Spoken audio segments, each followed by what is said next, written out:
حلوة قوي قوي. يلا نشوف عملناها ازاي. لو عجبكم الفيديو اعملوا اشتراك في القناة وحطوا لايك للفيديو. اشكركم جدا جدا. يلا بينا على الطريقة والمقادير. اهي انا هسلقها، بس هسلقها مش سلق عادي يعني. انا هعملها بطريقة بتطلع اللحمة ليها طعم كده ومتطعمة وريحتها حلوة قوي قوي لما تستوي. مش هحطها في مية وبصل وخلاص. اهي ساحت معايا السمنة. عندي كمان معلقة توم مفروم محمر، وهنزل باللحمة على الثوم على طول ده. الله ريحتها من قبل اهو نقلب يعني.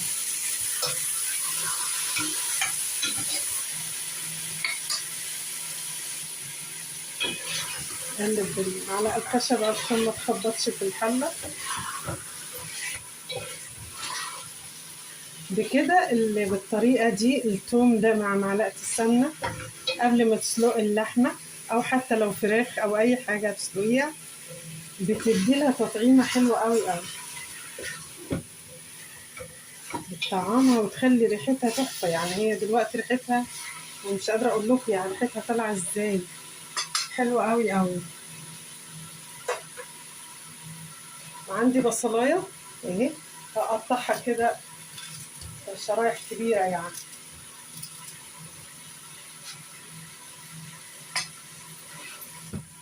عندي معلقة صغيرة ملح. أنا بحب أحط الملح عشان حاجة تبقى إيه متطعمة ومتحيقة كده كويس. وعندي أقل من معلقة، دي معلقة شاي صغيرة يعني، أقل من ملوتها فلفل أسود.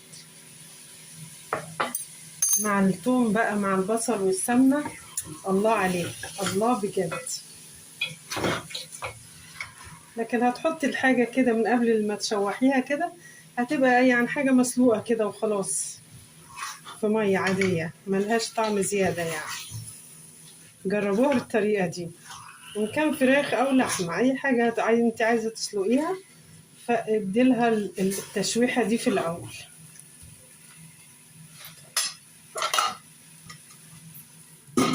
هنغطيها ونقلبها كل شوية والتانية برضه. نشيل الغطا ونقلب برضه زي ما اتفقنا كل شوية. الله ريحتها تحفة بجد، ريحتها جميلة قوي أو حلوة قوي قوي.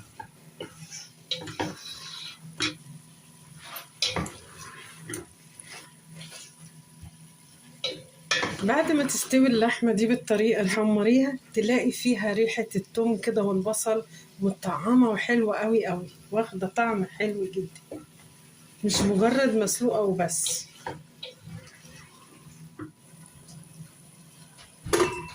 شايفين اللحمة الصوص اللي نزل منها؟ شايفينه اهو. جميلة جميلة ريحتها تحفة بجد. على كده هنزود لها مية سخنة، مية مغلية اهي علشان تستوي فيه تكمل تسويتها فيه.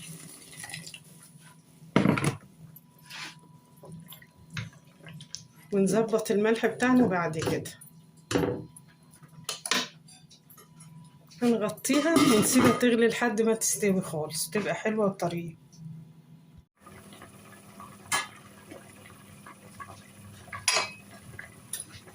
شايفين الشوربة ولون الشوربة قصرت؟ شفت ازاي؟ انا مش عايزة منها كتير غير الشوربة. هعمل طبقين ملوخية بس، ملوخية ناشفة بس، فدول هيقضوني يعني. فهي اللحمة استوت معايا اهي بقت حلوة خالص. هنطلع منها في طبق على قد الأكل يعني اللي هحمرها دلوقتي بس، لكن ما نحمرش غير على قد الأكلة بس، لأنها لو اتحمرت وقعدت هتنشف. دي بقى اللي معايا دي ملوخية ناشفة، ملوخية حلوة قوي قوي جاية من الصعيد، ماشي ومتروقة وجميلة جدا. علشان الملوخية ما تبقاش معاكي ما تسقطش وتعمل مية كده، هقولك على حاجة تخلي الملوخية معاكي حلوة جدا وطعمها كمان حلو قوي قوي. دي معلقة بس واحدة من الدقيق تحطيها كده ونخلطها كده كويس قوي قوي فيها.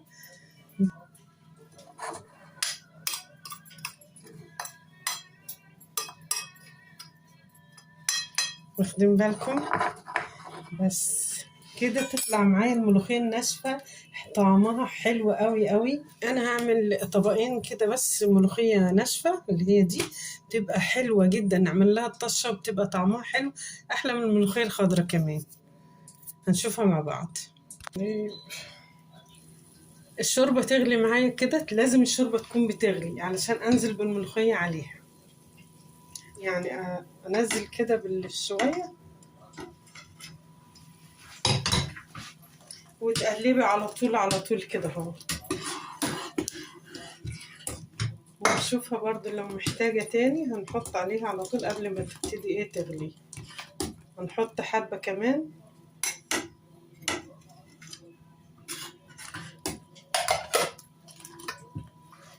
شايفين الملوخية عاملة ازاي ولونها جميل ازاي، ورايقة ونضيفة ومتنقية ومعمولة كويس خالص اهو، زي ما انت عايزاها في التقل ده، يعني خفيفة او تقيلة زي ما انتوا حابينها يعني تعملوها. انا بحبها يعني هي كده مظبوطة.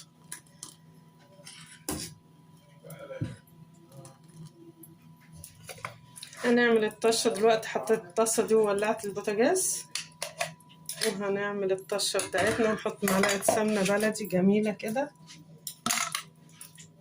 انتوا حفظتوني طبعا ان انا بشتغل بالسمنة البلدي، كتير او قليل يعني على قد اللي عندي، بس بسمنة بلدي.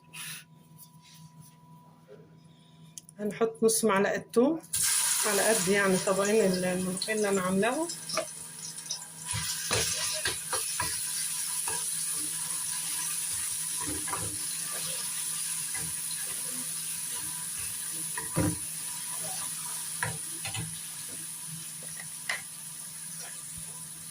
نحط عليها شوية ملح عشان التوم ده فيه ملح قليل خالص.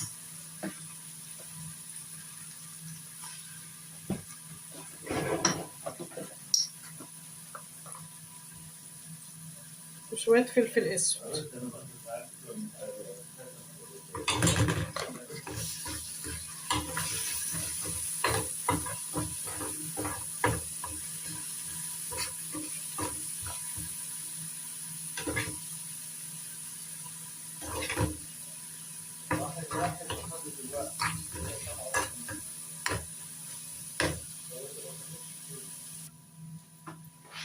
كده الطشة خدت اللون معايا.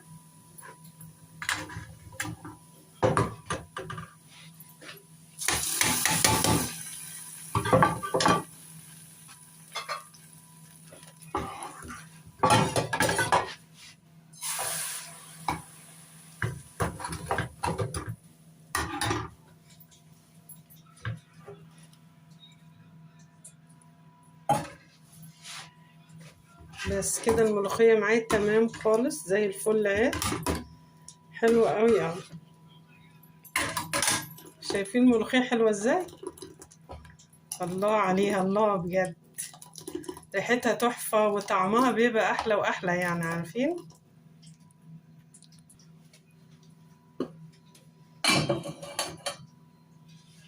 يلا بينا نغرف الملوخية ونشوفها كده في الطبق.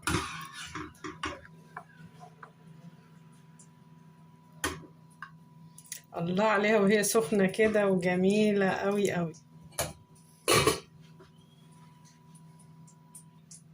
شايفين طبق الملوخية عامل ازاي؟ جميل جدا، سخن وطالع البخار منه في الشتاء ده بقى ايه تحفة، ريحتها ملت البيت بجد. الملوخية دي حلوة قوي قوي. شايفين جميل ازاي، طعمها حكاية. حطيت معلقة سمنة صغيرة خالص زي ما انتم شايفين كده في الطاسة دي.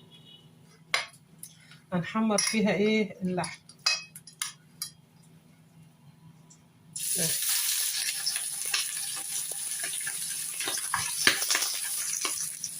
زي ما قلت لكم انا مش هحمر اللحمه كلها، هحمر على قد اللي هياكل دلوقتي، بس علشان لو اتحمرت وقعدت هتنشف معانا خالص. وان كان لحمه او فراخ او اي حاجه يا جماعه ما تحمروهاش في زيت، الزيت بيغير طعمها خالص. كل حاجه ليها حاجه.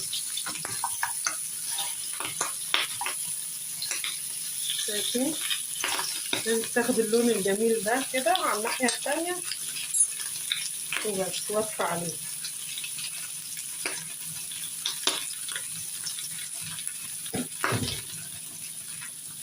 اعملوا اللحمة بالطريقة دي بجد هتعجبكم قوي قوي.